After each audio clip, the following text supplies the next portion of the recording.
నా పేరు బొంగ సంజయ్ మాదిగ, ఎంఆర్పిఎస్ఎస్ వ్యవస్థాపక అధ్యక్షులు. మరి ఈరోజు వెల్ల గ్రామంలో అంబేద్కర్ విగ్రహ ధ్వంసం కార్యక్రమం మీద ఇచ్చేయడం జరిగింది. 2 రోజుల క్రితం గుర్తు తెలియని వ్యక్తులు అంబేద్కర్ విగ్రహాన్ని గుణపాలతో పొడిచి మరి అతి కిరాతంగా 2 ముక్కలు చేసి ఆ మహనీయుని అత్యంత బాధాకరంగా అవమానపరిచినటువంటి సంఘటన వెల్ల గ్రామంలో నెలకొని ఉంది. మరి పోలీసు వారు ఒక నెలల క్రితంలో వేరే చోట ఒక అంబేద్కర్ విగ్రహాన్ని కూలగొడితే వెంటనే 10 రోజులు ఎర్రపతవరంలో 10 రోజుల్లో ఛేదించినటువంటి ఘటన మనం చూస్తున్నాం. మరి అదే విధంగా పార్టీలకు అతీతంగా మరి మినిస్టర్ గారు అయితే వచ్చి ఎవడైనా సరే అంబేద్కర్ విగ్రహాల విషయంలో ఎవరైనా తప్పు చేస్తే ఏ పార్టీ అయినా సరే క్షమించేది లేదని చెప్పేసి స్పష్టమైనటువంటి హామీ ఇవ్వడంతో పాటు ఇక్కడ అంబేద్కర్ విగ్రహాలు పెట్టుకోవడానికి కొంత స్థలం కూడా కేటాయించడంలో మేము హర్షం వ్యక్తం చేస్తున్నాం దళిత నాయకులుగా. మరి అదే విధంగా ఎవరైతే అంబేద్కర్ విగ్రహాలని ధ్వంసం చేసి మరి వాళ్ళ సునకానందం పొందుతున్నటువంటి వ్యక్తుల్ని కఠినంగా శిక్షించాలని చెప్పేసి ఎంఆర్పిఎస్ఎస్ ద్వారాగా మేము డిమాండ్ చేస్తా ఉన్నాం. ఏదైతే డిపార్ట్మెంట్ వారు 24 గంటల టైం ఇచ్చి మేము ముద్దాయిల్ని మేము అరెస్ట్ చేస్తామని చెప్పేసి టైం ఇవ్వడం జరిగింది.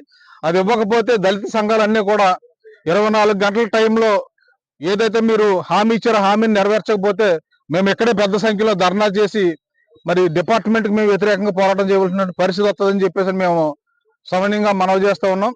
మేము ఏ పార్టీ అయినా సరే పక్కన పెడతాం. మా మాదిగలు కానీ మాళ్ళు కానీ మా దళితుల ఆత్మగౌరవం మీద దెబ్బ కొట్టాలని ఎవడన్నా చూస్తే సహించేది లేదని చెప్పేసి ఈ సందర్భంగా అందరికీ తెలియజేస్తా ఉన్నాం. గౌరవ మంత్రివర్యులు మరి ఇచ్చినటువంటి హామీని నెరవేర్చుకుంటారని చెప్పేసి మేము ఆనందం వ్యక్తం చేస్తూ మరొకసారి ధన్యవాదాలు తెలియజేస్తా ఉన్నాం. 24 గంటల్లో ఏం జరుగుతుందో చూద్దాం. మంత్రివర్యులు ఇచ్చిన మాట ప్రకారంగా మరి ఆ ముద్దాయిల్ని పట్టుకుని శిక్షిస్తారని విశ్వాసం వ్యక్తపరుస్తూ ఉన్నాం. లేని ఎడల దళిత సంఘాలన్నీ ఉద్యమానికి సిద్ధం కావాలని చెప్పేసి పిలుపునిస్తా ఉన్నాం. జై భీమ్, జై అంబేద్కర్.